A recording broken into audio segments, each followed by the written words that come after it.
Okay, student. So today we will start chapter number 7,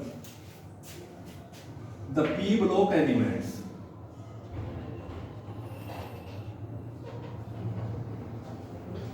This is the unit number 7, the p block elements. देखिए इस chapter में बेटा, इस chapter का कुछ पार्ट हम क्लास 11 में पढ़ चुके। एस ब्लॉक एलिमेंट्स हमने कंप्लीटली स्टडी कर लिया था वहां पर, और पी ब्लॉक में हमारे आपको पता है जैसा कि 6 ग्रुप होते हैं, ग्रुप 13 to 18 और ग्रुप 13 and 14 हम डिस्कस कर चुके क्लास 11 में। तो थोड़ा सा मैं एक बार आपको हल्का सा पीरियोडिक टेबल की स्ट्रक्चर के बारे में बताता हूँ। पहले ये हमारी इस तरीके से पीरियोडिक टेबल की स्ट्रक्चर थी, और इस पीरियोडिक टेबल में हमारे 4 ब्लॉक्स होते हैं।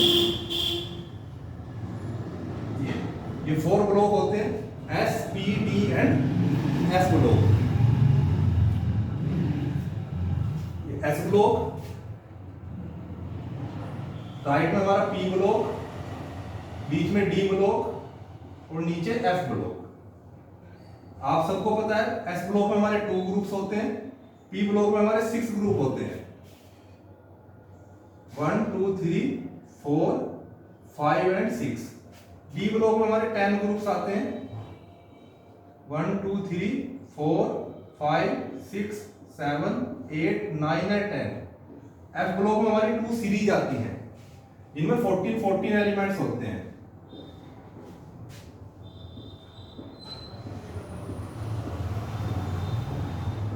ठीक है, 7 हमारे पीरियड होते हैं। ये हमारा फर्स्ट पीरियड बन जाता है, ये second, this is third, 4 5 6 and 7। ये पीरियोडिक टेबल की स्ट्रक्चर थी। ये ग्रुप नंबर 1 2 3 4 5 6 7 8 9 10 11 12 13 14 15 16 17 एंड 18। अब बात हम पी ब्लॉक की करते हैं। पी ब्लॉक में हमारे ग्रुप 13 एंड 14 जो है हम डिस्कस कर चुके क्लास 11 में। अब यहाँ हमें 4 ग्रुप डिस्कस करने हैं, 15 to 18। ग्रुप 15 में जो एलिमेंट होते हैं nitrogen, phosphorus, arsenic, antimony, bismuth.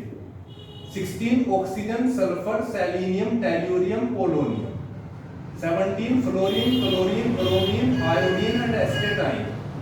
18 helium, neon, argon, krypton, xenon and radon. ये एलिमेंट्स आते हैं हमारे। 4 ग्रुप हमें यहाँ क्लास 12 में डिस्कस करने हैं। तो फर्स्ट ऑफ ऑल हम ग्रुप 15 से स्टार्ट करते हैं। Group 15 elements. देखिए हम आपको प्रॉपर्टी सबकी एक साथ कराएंगे, 15 16 17 18 की, फिर कंपाउंड्स अलग अलग कराए जाएंगे आपको। ग्रुप 15 में जो एलिमेंट है अभी जैसा कि आपको पता है nitrogen, phosphorus, arsenic, antimony and bismuth. First element nitrogen है, इसलिए इन्हें नाइट्रोजन फैमिली भी बोलते हैं, नाइट्रोजन फैमिली। सबसे पहले बेटा हमें इस ग्रुप में पढ़ना क्या है, इस ग्रुप के एलिमेंट्स की प्रॉपर्टी, जनरल प्रॉपर्टी। फिर ग्रुप का पहला जो एलिमेंट होता है नाइट्रोजन, वो एब्नॉर्मल बिहेवियर शो करता है अपने ग्रुप के और एलिमेंट से। नाइट्रोजन के कुछ कंपाउंड्स हैं, N2 NH3 और HNO3। फास्फोरस के कुछ कंपाउंड है, लेकिन फास्फोरस के कंपाउंड इस साल कुछ डिलीटेड कर दिए गए हैं सीबीएसई के द्वारा, सिलेबस रिड्यूस कर दिया गया। इसी तरीके से फिर हम ग्रुप 16 17 और 18 के एलिमेंट्स पढ़ते हैं। तो सबसे पहले पढ़ेंगे हम बेटा ग्रुप 15 एलिमेंट्स की जनरल प्रॉपर्टीज। जनरल प्रॉपर्टीज में general properties of group 15 elements. देखिए सबसे पहली प्रॉपर्टी आती है हमारी इलेक्ट्रॉनिक कॉन्फ़िगरेशन। इलेक्ट्रॉनिक कॉन्फ़िगरेशन, जब हम ग्रुप 15 के एलिमेंट्स का इलेक्ट्रॉनिक कॉन्फ़िगरेशन करते हैं nitrogen, phosphorus, arsenic, antimony and bismuth का, आपको पता है नाइट्रोजन का एटॉमिक नंबर 7 है, कॉन्फ़िगरेशन हो जाएगा 1s2 2s2 2p3। फास्फोरस का 7 + 8 फिर 15 हो जाएगा, 15 + 18 33 33 + 18 51 51 + 32 83। तो सबके एटॉमिक नंबर जो है खुद ब खुद निकल जाते हैं। 7 का एटॉमिक नंबर, नाइट्रोजन का एटॉमिक नंबर 7 है, configuration 1s2 2s2 2p3। Phosphorus का हो जाएगा हमारा 1s2 2s2 2p6 3s2 3p3। 33 के इसके लास्ट में जैसे 2s2 2p3 आया, यहाँ एक सेल बढ़ जाएगी 3s2 3p3, इसमें आएगा 4s2 4p3, यहाँ 5s2 5p3, इसमें आ जाएगा बेटा 6s2 6p3। तो ये इलेक्ट्रॉनिक कॉन्फ़िगरेशन है ग्रुप 15 के एलिमेंट्स का। अब इन सब के आउटर मोस्ट सेल में कितने इलेक्ट्रॉन आते हैं? 5 इलेक्ट्रॉन है, इनमें से 2 इलेक्ट्रॉन s सब सेल और 3 p सब सेल में प्रेजेंट है। तो इसलिए जनरल इलेक्ट्रॉनिक कॉन्फ़िगरेशन जो हम पूरे ग्रुप के लिए यूज कर सकते हैं सभी एलिमेंट्स के लिए, वो होगा ns2 np3। आउटर सेल में 5 इलेक्ट्रॉन है, जिसमें से 2 s सब सेल और 3 p सब सेल में, तो ns2 np3 इनका जनरल इलेक्ट्रॉनिक कॉन्फ़िगरेशन हो जाता है। Second property oxidation state. अब इन एलिमेंट्स की आउटर मोस्ट सेल में कितने इलेक्ट्रॉन आए हमारे? 5। हर एक एलिमेंट कितने करना चाहता है? 8, जिससे कि वो इनर्ट गैस का इलेक्ट्रॉनिक कॉन्फ़िगरेशन अचीव कर सके। इन्हें 3 इलेक्ट्रॉन्स की कमी है, ये या तो 3 इलेक्ट्रॉन शेयर करते हैं या 3 इलेक्ट्रॉन गेन करते हैं। तो जनरली जो इनकी ऑक्सीडेशन नंबर होती है वो -3 होती है, बट डिफरेंट कंपाउंड्स में ये -3 से लेकर +5 तक की ऑक्सीडेशन नंबर भी शो करते हैं। फॉर एग्जांपल कुछ कंपाउंड्स हैं हमारे, जैसे नाइट्रोजन का ही ले लीजिए NH3। अगर हम यहाँ नाइट्रोजन की ऑक्सीडेशन नंबर निकालते हैं, X मान लेते हैं, हाइड्रोजन की +1 × 3 = X, तो यहाँ पर आएगी -3। और एक कंपाउंड HNO3 है, नाइट्रिक एसिड, यहाँ आप नाइट्रोजन की ऑक्सीडेशन नंबर निकालते हैं, H की +1, नाइट्रोजन की निकालनी हमें X मान लेते हैं, O की -2 × 3 = 0। तो यहाँ आप जब फाइंड करते हैं तो +5 आएगी। सपोज हाइड्रोजोइक एसिड एक कंपाउंड होता है N3H, यहाँ पर आप नाइट्रोजन की निकालते हैं तो 3x हो जाएगा, 3x + 1 = 0, तो x की यहाँ पे -1/3 आएगी। तो डिफरेंट कंपाउंड्स में इन एलिमेंट्स की डिफरेंट ऑक्सीडेशन नंबर होते हैं, जनरली होते हैं -3, क्योंकि आउटर मोस्ट सेल में 5 इलेक्ट्रॉन है, जनरली 3 गेन करते हैं, लेकिन +5 तक की भी ये ऑक्सीडेशन नंबर शो करते हैं। थर्ड प्रॉपर्टी आती है इनकी एटॉमिक रेडियस। देखिए किसी भी ग्रुप में जब हम टॉप टू बॉटम चलते हैं तो एटॉमिक रेडियस इंक्रीज होती है, क्योंकि नंबर ऑफ सेल्स इंक्रीज होते हैं।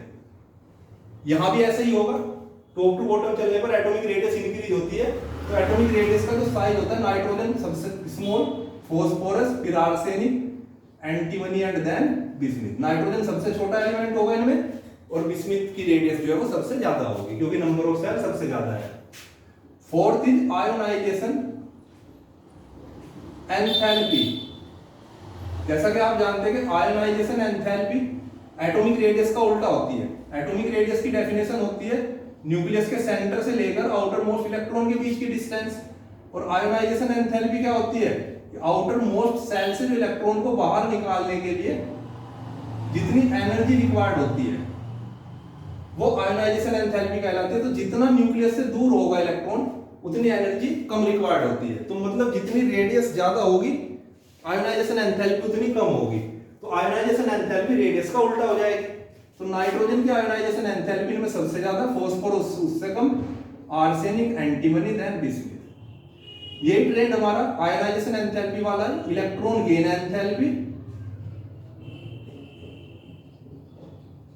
और इलेक्ट्रोनेगेटिविटी में होता है। इलेक्ट्रोनेगेटिविटी ये भी टॉप टू बॉटम चलने पर आयोनाइजेशन एंथैल्पी की तरह डिक्रीज होते हैं।